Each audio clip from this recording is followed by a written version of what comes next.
Two dead children buried in the defendant Chad Daybell's backyard in September of 2019. The next month, his wife is found dead in their marital bed. 17 days after the death of his wife, Tammy Daybell, this defendant is photographed laughing and dancing on a beach in Hawaii at his wedding to Lori Vallow, a woman who was his mistress and the mother of the children buried in the graves on his property. 3 dead bodies. This defendant believed he had a right beyond the ordinary. When he had a chance at what he considered his rightful destiny, he made sure that no person or no law would stand in his way. His desire for sex, money, and power led him to pursue those ambitions, and this pursuit led to the deaths of his wife and Lori's 2 innocent children. Chad Daybell is an author who wrote books about the apocalypse. During this trial, you will hear a story more troubling, and the story is real. Chapter 1. The defendant was a seemingly ordinary man. You'll see that he craved significance. He worked in journalism, and he worked as a sexton in a graveyard. He married his wife Tammy in 1990 after meeting at Brigham Young University, and they settled in Utah. As a full-time homemaker and mother, Tammy's love for her family was boundless. Together, Tammy and the defendant started a small publishing company, which Tammy supported in many ways. They had 5 children together. They moved to Idaho, where Tammy became a beloved school librarian. She was devoted to service, her community, and her faith. But for this defendant, that ordinary existence was not enough. Chapter 2. Lori Vallow was a homemaker from Arizona. Your Honor, this mic just... Sorry, Mr. Lee. Let's see if we get a replacement mic. I think I got it working now. Okay. I've noticed that the PowerPoint is not up. Yeah, I think your mic's off. Yeah. Okay, I didn't turn it off this time, so You might have a bad battery.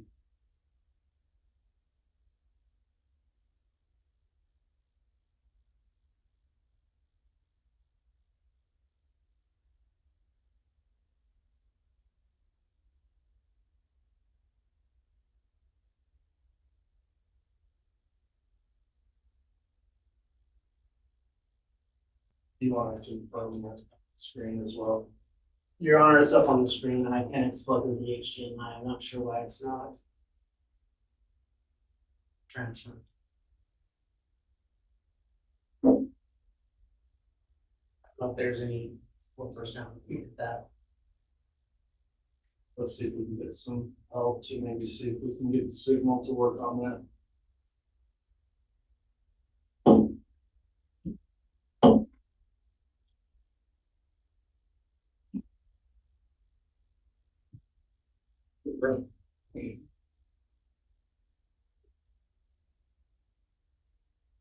Sorry. Can I proceed? Yeah, but I'm still not sure on the mic. Is that not working? Check. Okay, thanks. Apologies for the interruption, writing down. Chapter 2. Lori Vallow was a homemaker from Arizona. She was married to her 4th husband, Charles Vallow, and she was the mother to Tylee Ryan and JJ Vallow. Tylee was a normal, vibrant teenage girl. She loved her friends. You'll hear that she loved her Jeep. She loved Chipotle. She loved her little brother, JJ. JJ was a 7-year-old boy on the autism spectrum. He required extensive special care needs. He loved his sister. You'll hear about a pivotal date that set in motion the deaths of Tammy, Tylee, and JJ. October 26, 2018. That was the day when Chad Daybell and Lori Vallow met at a religious conference in St. George, Utah. where they were introduced by a mutual acquaintance. At this time, both still married to other spouses. That introduction set in motion the reality you're going to hear about. We know what happened next through the defendant's own words. You'll hear. Though both married, Chad and Lori began to have an affair. You will hear excerpts from the defendant's extended text messages to Lori that reveal his mindset and his motivations. In his thirst for sex, power, and money, Chad created an alternate reality where they called themselves James and Elena, names that Chad claimed were from past lives they had put together. The defendant's text messages reveal their story of lust and their plan for a future together. Chad Daybell wrote that upon meeting Lori Vallow, he experienced a happiness unmatched by anything else in his 50 years. He was captivated by her appearance, so much so he said she was out of his league. You will hear evidence in his own words, how he was taken by her beauty and spoke about their sexual encounters on many occasions.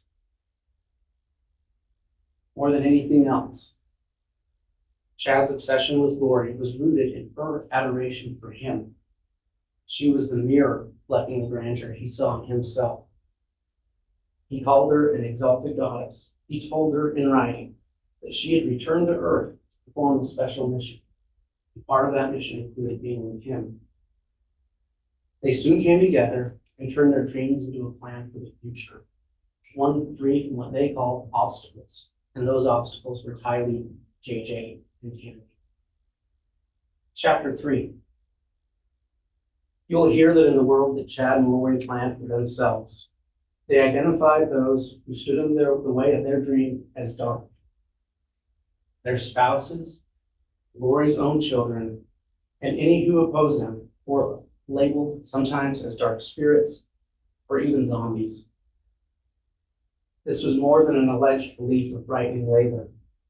The evidence will show that it was a convenient narrative that dehumanized people who stood in their way and who were labeled as obstacles. This narrative gave them the pretext to remove people from this world for their own good. Chad and Lori preached that only through spiritual intervention, what they sometimes called casting, sometimes through burning, or even through death, that these dark spirits be cleansed. Enter Alex Cox, Lori's devoted brother. Chad and Lori manipulated Alex with promises of spiritual rewards. They wielded their influence over Alex, drawing him into their plotting and planning of their own future. After the deaths of Tylee, JJ, and Tammy, Chad Daybell gave Alex a blessing. This blessing was reported by Lori, who was present. And in that blessing, he said to Alex, "You have earned the privilege to be a member of their exclusive religious group." And he also said to him, "You have already assisted us in ways that can never be repaid." But you will also see other text messages. Chad and Lori discussed more earthly concerns, that Alex could be the one to implicate them. Alex knew this as well. Shortly before he died, on December 12th, 2019, he told his wife, Zulana Pastenis, who you will hear from, he was afraid he was going to be Chad and Lori's fall guy. Chapter 4. Once their calculated plan was devised, it only took months to execute and remove perceived obstacles in Chad Daybell's path to a new life. Charles Vallow, Lori's husband, who was labeled as dark by the defendant, was shot and killed by Alex Cox in Arizona. Lori stood to gain $1 million, money that could fund Chad and Lori's future. Yet following Charles's death, Lori Vallow awaited a $1 million life insurance payout that never came, only to learn that the beneficiary was no longer her. Upon learning she would not receive that insurance money, Lori would text Chad, "I'll still get the $4,000 a month from SS, meaning Social Security." Chad replied to her in a text that read, It will be interesting to see if it got changed after he had 2 bullets in his chest. Tylee Ryan, also branded Dark and a zombie, was last seen on September 8th, 2019. Subsequent investigations revealed the horrifying truth. Her remains, charred and dismembered, were found in a grave on Chad Daybell's property. Without Charles's $1 million in insurance money to support them, Lori Vallow continued to illegally receive Tylee's Social Security benefits, provided after the death of Tylee's biological father, who had been Lori's 3rd husband. According to this defendant, J.J. Vallow, Lori's son, was also possessed. After he was labeled as a dark entity, his fate was no less tragic than his sister's. His young life was also claimed. Later, his bound body was discovered buried in Chad's backyard, his death by suffocation. Yet while JJ was missing, Lori continued to illegally receive JJ's Social Security benefit, money provided by Charles Vallow's dad. Tammy Daybell, a vivacious, healthy mother, was another individual labeled as a dark spirit to be removed. On October 9th of 2019, she reported being shot at night near her home by a man covered in black. She thought it was a paintball gun. On October 19th, 10 days later, she died in her own home with her husband present. This was soon after an increase in the value of her life insurance to more than $400,000. This defendant rapidly cashed in that life insurance and began looking for condos in Hawaii with Lori. You'll see the rental application he submitted for a couple with no kids. Medical examiners would later determine that the only reasonable explanation for Tammy's death was not of natural causes, but rather a homicide. In fact, you will hear from multiple witnesses that Chad predicted multiple times that Tammy would die in early death. Chapter 5.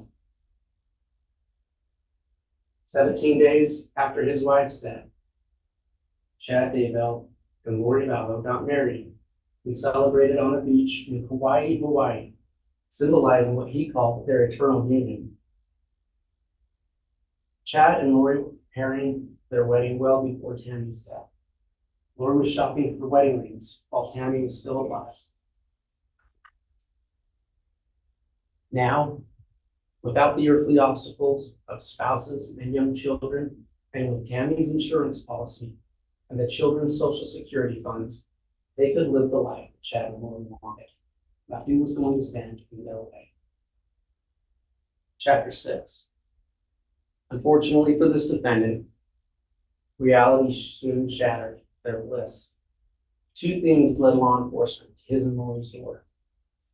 On October 2nd, 2019, Lori Vallow's nephew-in-law, a man named Brandon Boudreaux, was shot at in Arizona by someone from what he believed was Tylee's Jeep. Law enforcement in Arizona investigating Brandon's shooting contacted law enforcement in Fremont County, Idaho, to look for Alex Cox and for Tylee's Jeep. And you'll hear that that Jeep was later found in Rexburg, Idaho, in Madison County. Meanwhile, J.J. Vallow's grandmother, concerned that she hadn't seen or heard from him in months, asked police for help. The police followed up and located Lori in Rexburg, Idaho, where the police did a welfare check at Lori's apartment. Law enforcement arrived at Lori's door on November 26, 2019. When asked about Lori, Chad first told law enforcement he didn't know her very well, despite the fact that they were married and had been in a relationship for over a year.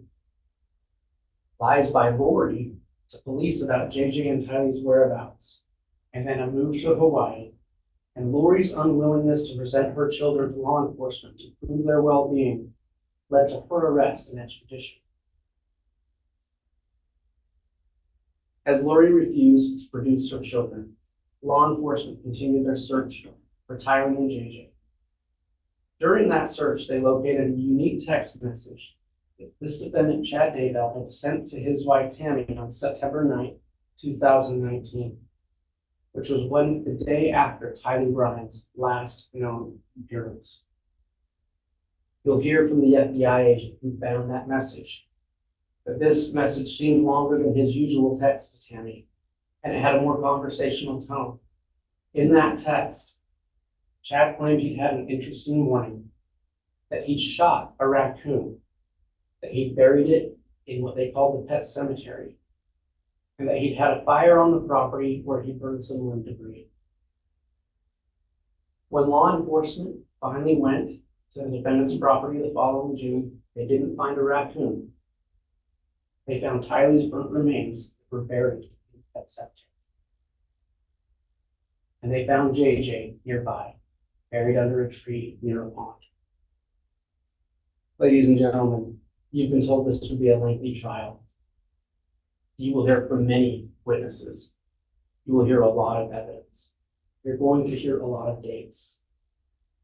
The following is just a timeline of major events to help understand when these things took place. October 26, 2018, Chad and Lori meet in St. George, Utah. July 11, 2019, Charles Vallow, Lori's husband, shot and killed by Alex Cox. Between August 31st and September 1st, Lori, Alex Cox, and Tylee and JJ moved to Rexburg, Idaho, just a few miles south of the defendant's home. Tylee's last known sighting was September 8, 2019. The text I just spoke of about the raccoon was sent by the defendant to his wife September 9th, 2019. JJ's last known sighting you'll hear about September 22nd. The attempted homicide of Brandon Boudreaux in Arizona was October 2nd. The shooting I mentioned of Tammy, the shooting at her, the unsuccessful shooting, October 9th, 2019. Tammy's death, October 19th, 2019. 17 days later, Chad and Lori marry in Hawaii. Law enforcement did a welfare check looking for JJ November 26, 2019 in Rexburg, Idaho. November 26th and 27th, Chad and Lori leave town. June 9th, 2020, Tylee and JJ's remains are found on Chad's property. As I said, you're going to hear a lot of evidence from a lot of witnesses.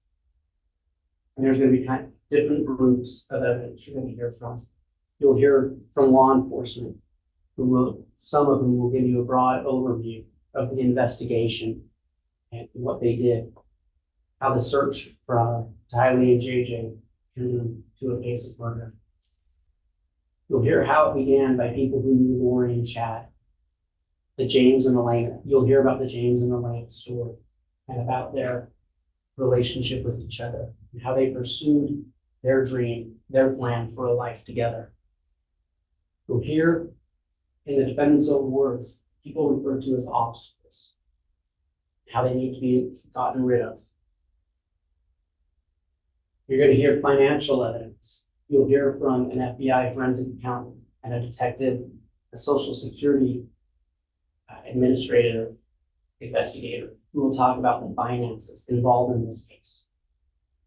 You'll hear more from law enforcement, from multiple law enforcement agencies, the Rexburg Police, the Fremont County Sheriff's Department, the FBI, Social Security Administration, about the investigation into these crimes.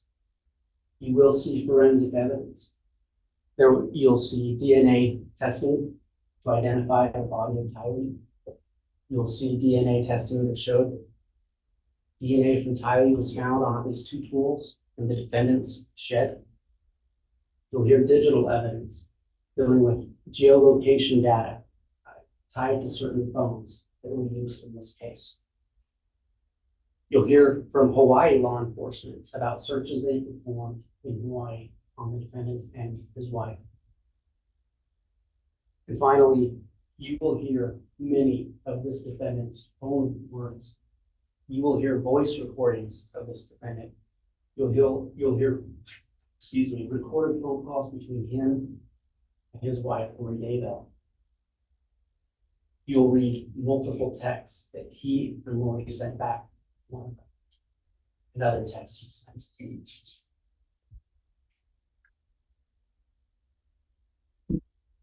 Chapter 9, what's unwritten. The defendant stands before you today, charged with multiple crimes. First-degree murder for the death of Tammy Daybell. First-degree murder for the death of Tylee Ryan. First-degree murder for the death of J.J. Vallow. Conspiracy to commit murder of Tammy Daybell. Conspiracy to commit murder and grand theft by deception, the death of Tylee Ryan. Conspiracy to commit murder and grand theft by deception for the death of J.J. Vallow, and insurance fraud.